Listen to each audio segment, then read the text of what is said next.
Hello everyone, good morning and welcome you all to Rachna's Angel World. Me, I Sunny. And yes, it's a new day, new beginning, and day starts with all you lovely and beautiful people. So आज आहे 24th duty. Ready झालो आहे. Normal routine start झालं आहे रचना किचनमध्ये. नायसा आज लवकर उठली आहे आणि येस दिवसभर आम्ही काय काय करणार आहोत हे तुम्ही बघणारच आहात. So please stay tune and yes, be happy, keep smiling, spread love and happiness everywhere, and yes, live, laugh and love. Good morning. Good morning. So normal routine start झालं आहे. टिफिनमध्ये एक्साइटिंग काहीतरी दिसत आहे. काय आहे ते नक्की टिफिन सिरीजमध्ये बघा. आणि ब्रेकफास्टला आज आहे फॉर अ चेंज इडली आणि चटणी.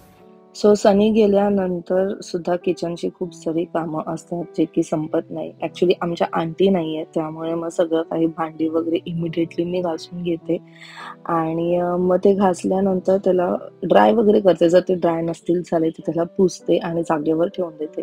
म्हणजे किचनमधलं काम वाइंड अप होऊन जातं सकाळचं. आता फक्त मला थोड्या वेळानंतर कुकर लावायचं आहे. बाकीचं जेवण वगैरे एकदम सगळं काही झालं आहे आणि बाकी सगळ्या काही गोष्टी म्हणजे मिक्सर असेल किंवा आज मी इडली बनवलेली, इडलीचं भांडं वगैरे सगळं काही मी जागेवर ठेवलं. त्याच्यानंतर ओटा वगैरे प्रॉपरली पुसून वगैरे घेतलं.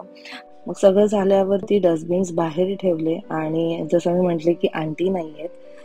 सो मी जेव्हा आंटी नसतात तेव्हा व्हॅक्युमचं जास्त यूज होतो आमच्याकडे, कारण ते खूप कन्व्हिनियंट होऊन जातं. सो माझा जो व्हॅक्यूम होता तो आईकडे आहे. तो अभि फाल्गुनी बोलले की तू हा जो रोबो व्हॅक्यूम आहे तो घेऊन जा आणि खरंच खूपच कन्व्हिनियंट झालंय. आता मी ॲक्च्युली त्याला सगळं क्लीन करतेय.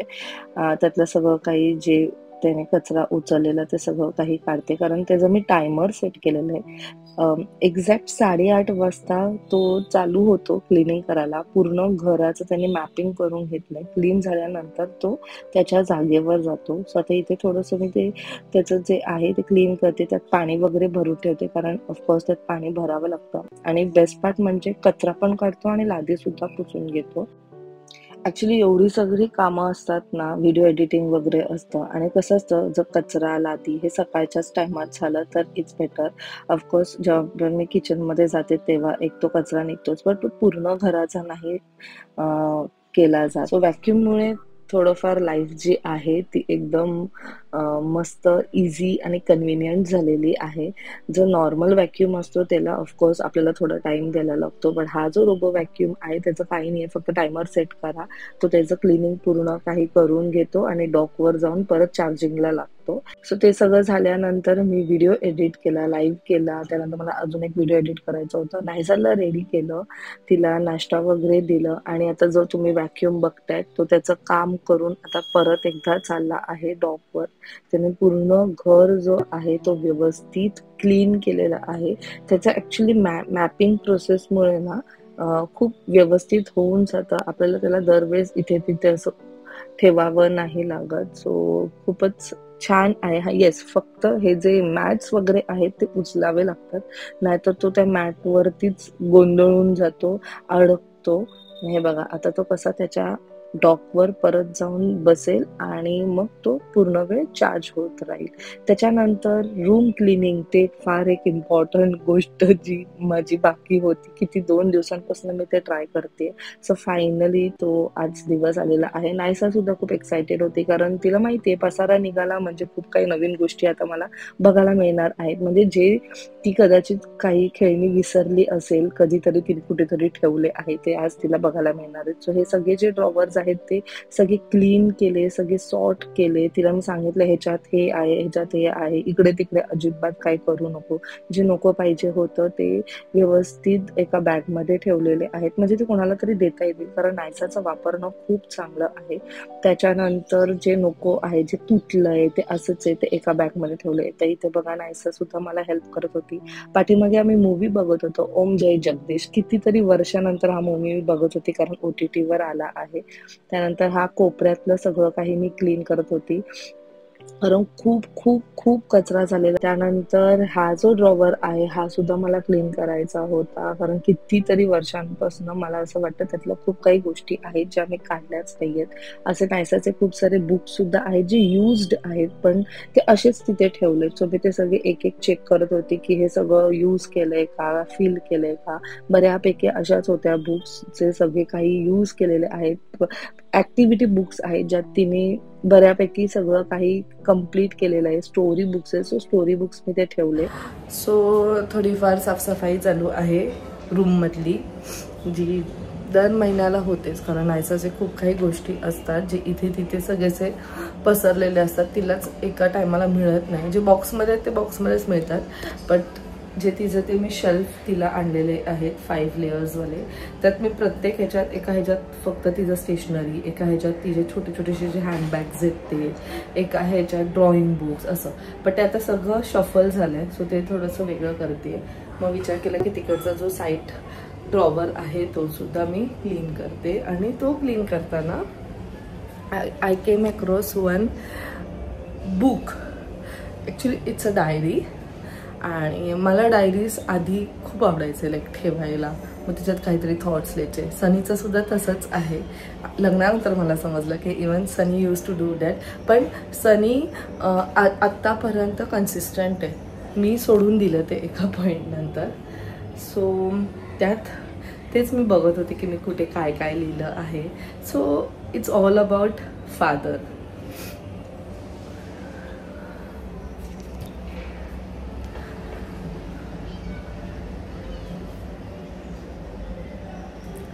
सो 2010ची ती डायरी आहे, आणि त्यात एक लेटर लिहिलं आहे मी. तो लेटर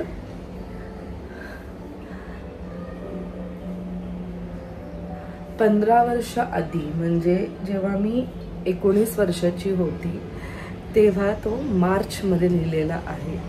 तो लेटर काय आहे मी तुम्हाला सुद्धा वाचून दाखवेल.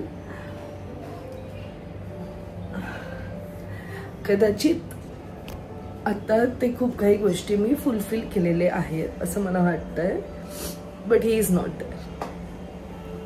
सो नेहमी ते मनात कुठे ना कुठेतरी होतं, पण ठीक आहे. ते इमोशन्स ना एकदम असे सगळे बाहेर आले. आणि आता ज्यांना फादर नाही आहे ते नक्कीच या गोष्टीला रिलेट करत असतील की कसं फील होतं. ऑफकोर्स आई तर आहेच, आईने खूप काही केलेलं आहे, बट स्टील. आणि तो लेटर त्या टायमाला 5 मार्च 2010मध्ये मी लिहिला आहे.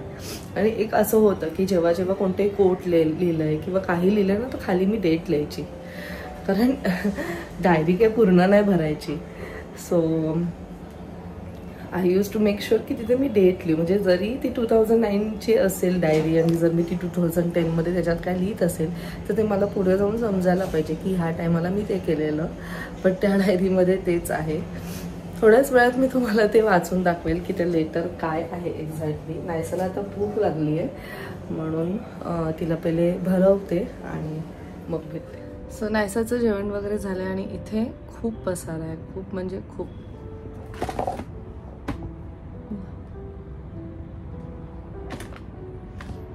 खूप पसारा आवरायचा आहे. वाजले आहेत 2:15. एनिवे, सो मी ज्या लेटरबद्दल तुम्हाला सांगत होती, हे बघा लेटर लिहिला आहे 2010, आणि एकदम पाठी. आता हे एवढे इथे दिस आर द स्टार्टिंग पेजेस. इथे मी काही कोट्स वगैरे लिहिले, आणि ते कोणाला कधी दिसायला नको ना, म्हणून मग ते एकदम पाठीमागे लिहिले. आणि डेट इथे लिहिले 5 मार्च 2010. म्हणजे मला वाचून दाखवते की मी एक्झॅक्टली काय लिहिलं. आणि मी जेव्हा वाचत होती ना, हे मला नव्हतं आठवत की मी काय लिहिलं, ऑफकोर्स, कारण किती वर्ष झाले. पण मी जेव्हा वाचत होती मला एवढं असं रडू आलं ना की मी कसं त्यावेळेस फील करत होती ना. आणि असं नाही की मी आता नाही फील करत, आताही मी तशीच करते फील, बट आता मी खूप कॉन्फिडंट झाली आहे. का मी ते बोलते ते तुम्हाला कदाचित आता मी जेव्हा वाचेल ना तेव्हा तुम्हाला समजेल. सो मी ॲक्च्युली हे इंग्लिशमध्ये लिहिलं आहे, पण तुम्हाला इथे त्याचं मराठी जे आहे त्याचं ट्रान्सलेशनसुद्धा बघायला मिळेल. Why don't I remember even a single moment spent with my dad? Why? I miss you so much, Dad. I need you in my life. In fact, everyone needs you. I want you to be with me, sharing every moment of my life, holding my hand and guiding me on the right path, just like how my friends' fathers do. हे खूप होतं त्यावेळेस मला मनात, आत्ताही आहे. जेव्हा जेव्हा बघते ना तेव्हा खूप ती जी कमी ना ती नक्कीच जाणवते. आणि ज्यांना फादर नाही आहे ते नक्कीच या गोष्टीला रिलेट करू शकत असतील. मी हे आधीसुद्धा खूप वेळा मेन्शन केलं आहे. स्कूलमध्ये काही फंक्शन असायचं तर किंवा कधी कुठे फिरायला वगैरे गेलो तर फादरचा रोल तुम्हाला माहिती ना कसं असतं की ते प्रत्येक गोष्ट हे हे हे असं सांगण्यात फुल अशी मंगणं असतात आणि एक वेगळा रिलेशन असतो डॉटर बरोबर खास करून. सो ते मला खूप फील व्हायचं त्यावेळेस. पण आता ऑफकोर्स आई होतीच, आई आत्तासुद्धा आहे, बट तरी ती जी आहे ना ती जी स्पेस आहे ना ती तरी अशी ती रिकामी वाटायची. I am not blaming mom for anything. Of course she loves me a lot takes care of me. She is giving us the love of both parents, showing us the right path, teaching us what real life is and helping us understand what life expects from us. But still, somewhere deep inside, our life feels incomplete, and that's just because of your absence. I wanted you to see me growing up before your eyes. I wanted you to feel proud of the dedication your 2 daughters have. I wanted you to be with us always. I know it's not possible, but still somewhere in my heart, I hold on to the hope that one day you will come back to us. I wish that could be possible. त्यावेळेस मला actually असं वाटायचं की एक दिवस अशी घंटी वाजतीये आणि ते दारात उभे आहेत. यु नो ती जी फिलिंग होती ना ती खूप वेगळी होती. पप्पांना जाऊन 8 वर्ष झालेले आणि तरी मला असं वाटायचं की yes, he will come, he will come, he will come. I really don't want to become a burden for mom. I want to become independent soon, but somewhere my confidence is lacking. I struggle to stand on my own in a crowd. I need your support badly. जसं तुम्ही मला आत्ता बघतायत ना तशी मी बिलकुल नव्हती, बिलकुल सुद्धा नव्हती. एवढूसा सुद्धा माझ्यात कॉन्फिडन्स नव्हता. बाहेर जायला घाबरायची, कोणाशी बोलायला घाबरायची, फोनवर बोलायला घाबरायची, जी मी आत्तासुद्धा थोडी कधीतरी होते. पण तेव्हाची रचना आणि आत्ताच्या रचनामध्ये खूप फरक आहे. आईने नेहमी प्रत्येक गोष्टीला पुश केलं आहे. आई नेहमी म्हणायची की नाही जा, कुठेही असायचं, हॉटेलमध्ये असायचं किंवा बसचं तिकीट काढायचं असायचं, ट्रेनचं तिकीट काढायचं असतं. शी यूज टू मेक शुअर की नाही तुम्ही जा पुढे, तुम्ही तिथे जाऊन बोला, तुम्ही आहात तेवढं कॅपेबल. तसं करून तिने आम्हाला बाहेरच्या वर्ल्ड बरोबर यु नो कनेक्ट केलं. बाहेरचं वर्ल्ड एक्झॅक्टली कसं आहे ते तिने आम्हाला जाणून दिलं आणि अशा प्रकारे तिने आम्हाला कॉन्फिडंट केलेलं आहे. Sometimes I feel like I am not a good daughter, that I can't fulfill mom's and Falguni's wishes. That's when I feel deeply hurt and start missing you even more. There are times when I miss you so much that I cry my heart out and wish I could be near you. But then I suddenly remind myself that I am the elder daughter. I have so many responsibilities. I have to fulfill Falguni's big list of wishes, give our family a good and respectful life, and complete every dream you once had for us. हे प्रत्येक चाइल्डला वाटत असतं की आपण एवढे capable व्हायला पाहिजे की आपण आपल्या फॅमिलीचं जे पण रिस्पॉन्सिबिलिटीज आहेत ते उचलायला पाहिजे. पण माझ्यात ना तो कॉन्फिडन्सच नव्हता, अजिबात नाही, झिरो कॉन्फिडन्स. आता मी जेव्हा एकदम लहान मुलांना किंवा खूप लहान वयात जेव्हा त्यांचे पॅरेंट्स सोडून जातात 11 वर्ष किंवा 12 वर्षाच्या मुलींना बघते तेव्हा मी त्यांच्याकडनं बघून खूप काही गोष्टी शिकते की लहान वयात सुद्धा हे लोक किती मॅच्युअर्ड आहेत, किती रिस्पॉन्सिबल आहेत, किती आपल्या फॅमिलीला सपोर्ट करतायत. तसं माझ्यात ती धाडसच नव्हती. I don't know Y. May be तो माझा एक स्वभाव होता, ती मी होती. इन शॉर्ट आधीची रचना आणि आत्ताच्या रचनामध्ये जमीन आसमानचा फरक आहे. मी तुम्हाला परत एकदा तेच सांगेल. खूप मोठं लेटर लिहिलं आहे मी ॲक्च्युली 2 पेजेसचा. त्यानंतर so what about me. I am not at all expressive. जसं मी तुम्हाला म्हटली, there are so many feelings I have never shared with anyone. not because I didn't want to, but because I never learned how to express them. But if you were here, I wouldn't have felt like this way. If you were here, maybe I would have shared everything with you. I miss you in every moment, Dad. I miss you so much. So हा होता तो letter, खूपच emotional. मगाशी जेव्हा मी वाचलं ना, जेव्हा मी तुम्हाला मगाशी सांगितलं तेव्हा मी खूप रडली की कसं मी तेव्हा फील करत होता. ऑफकोर्स आता सुद्धा मी खूप त्यांना मिस करते. नेहमी सनीला मी तेच म्हणते की जर आपले फादर्स आता असते दोघांचे सुद्धा, त्यांना किती प्राऊड फील झालं असतं आज आपण जिथे पोचलो आहोत. सो ही जी जागा आहे वडिलांची ती इरिप्लेसेबल आहे. त्यांच्या जागेवर कधीच कोणीच नाही येऊ शकत. आपण कितीही बोललो की हे फादर फिगर आहेत, ते फादर फिगर आहेत, बट फादर ते फादर आहेत, वडील ते वडील आहेत. आणि ह्यांच्याबद्दलचे इमोशन्स ते कधीच चेंज नाही होणार. मी नक्कीच त्यांना प्रत्येक क्षणाला मिस करते, पण ते आहेत आमच्याबरोबर. आता विथ टाईम खूप मॅच्युअर्ड झाली आहे, खूप अंडरस्टँडिंग मी झाली आहे, खूप इंडिपेंडेंट झालेली आहे, घाबरत नाही गोष्टींना. काही असं हडल्स वगैरे आले तर कधी कधी त्या गोष्टींना लेट गो करते किंवा त्यांना पार कसा करायचं ह्याचा एक वे आउट काढते. कारण एवढं कॅपेबल तर आईने नक्कीच बनवलं आहे. आई नेहमी सांगते की सॅड होण्यात काही फायदा नाही आहे, you have to move on. आणि त्याच्यावरतीच विचार करत जर सतत राहिलो तर मग ते कधीच आपण तिथेच अडकू, आपण पुढे कधीच जाणार नाही. सगळ्यांना तेच सांगेल जे कोणी तिथेच अजून अडकले आहेत, ज्यांना कोणाला असं वाटतं की दिस इज एंड, आपण आता काहीच करू नाही शकत, तेव्हा नेहमी एक लक्षात ठेवा. इवन मला सनी नेहमी मोटिवेट करत असतो की जेव्हा कधी तुला असं वाटलं की तू तिथे अडकली आहेस, आता ह्याच्या पुढे काहीच होऊ नाही शकत, तेव्हा नेहमी हेच विचार कर की पुढे काहीतरी चांगलं होणार आहे, अजून काहीतरी एक वेगळं चॅलेंज असणार आहे. So be ready for that. फ्लोमध्ये जात राहा. गोष्टी ज्या आहेत किंवा तुझं जे काही काम आहे ते फ्लोमध्ये करत जा. वन डे तुला ते मिळणारे आहे, तुला जे पाहिजे ते. जे काही आम्ही तुम्हाला जसे दिसतो तशी बिलकुल आमची लाईफ नव्हती आधी. वर्षातनं एकदा हॉटेलला जाणं किंवा फक्त बड्डेजलाच, फाल्गुनीच्याच बड्डेला जायचो, तर ते सगळं काही होतं. बट नेहमी एक स्वप्न असतं, नेहमी एक इच्छा असते की आपण सुद्धा हे करायला पाहिजे, आपण सुद्धा ते करायला पाहिजे. त्याच्यासाठी आपण तेवढी मेहनत पण करायला पाहिजे.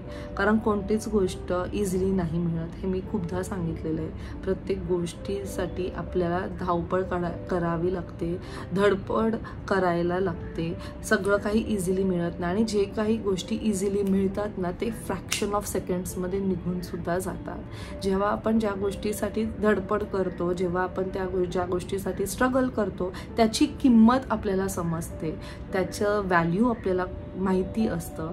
आणि लाईफ अजून मला वाटतं खूप ब्युटिफुल होऊन जाते. कारण जोपर्यंत आपण स्ट्रगल नाही करतो तोपर्यंत आपल्याला ॲक्च्युली समजत नाही की एक्झॅक्टली लाईफ कशी आहे. सगळं काही जर असंच पदरात आलं तर मग मजा पण येणार नाही. ऑफकोर्स आम्हाला आमच्या पॅरेंट्सनी जी लाईफ दिली आहे ती त्यांनी आम्हाला दिली आहे, पण ह्याच्या पुढची जी लाईफ आम्ही घडवतो ते आम्ही घडवतो, ते आमच्या टर्म्सवर आम्ही घडवतो, आमच्या मेहनतीने आम्ही खूप काही गोष्टी करतो, खूप काही जागा एक्सप्लोर करतो. आणि आम्हाला आवडतं ही जी लाईफ आहे ती आम्ही चूज केली आणि तुम्हाला मी नेहमीच हे सांगतो. बट हे जे होतं ना आज हे काहीतरी डिफरंट होतं. दिस वॉज समथिंग जे मी खूप वर्ष अजिबात वाचलं नाही आहे. मला वाटतं मी हे जेव्हा लिहिलं त्याच्यानंतर मी हे सोडून दिलं. सो बेसिकली हा एक लेटर होता माझ्या पप्पांना.